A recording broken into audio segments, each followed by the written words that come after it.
Now that question does arise, and it becomes out also the ancient Hindu literature and all, that the world you see, it doesn't even exist, you see. So it doesn't mean that the hologram, let's say, doesn't exist. It means that your perception of it is not what it is. What you think it means, what you believe it means, what you see it, what you think it, your perception is not the way it is. First of all, perception arbitrarily selects out of time. See, all things are in the process of evolution.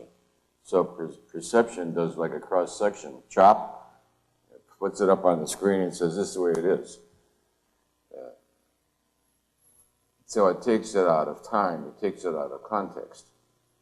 And so perception by virtue like a camera, takes a snapshot, but it takes it out of time, it takes it out of meaning, it takes it out of karmic evolution.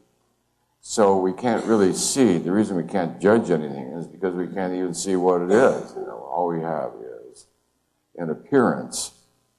And then make a snap judgment on an appearance, and the appearance, of course, is not what the thing is. And then when we see what the thing is, it all dissolves. So when you ask the Holy Spirit for a miracle, what you're asking the Holy Spirit to do is to recontextualize this thing, to take it out of time, place, judgmental limitation of perception, and reveal it,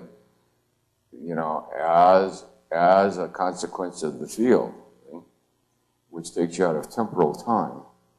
So it's saying that temporal time and the appearance, the illusion of sequence, etc., which we just talked about a few minutes ago, is just an illusion, and that no such sequence is even happening.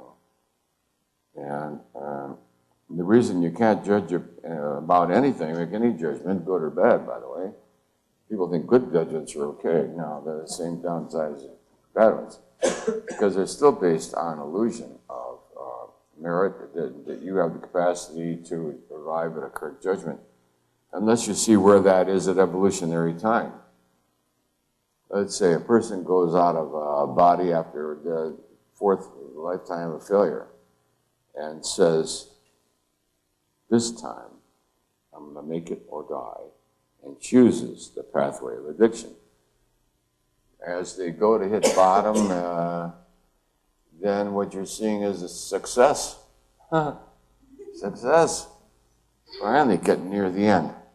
Lifetime after lifetime, agony, pain, and suffering. Finally, a disparity. I say, look, I'm either going to make it or die. Tell the truth or die.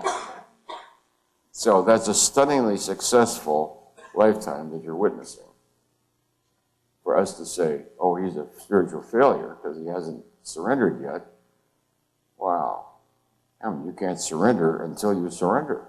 And we turn up the energy. The dole meter that measures pain. Behind the ego, let's go. So who would throw themselves into a pain meter, a pain machine?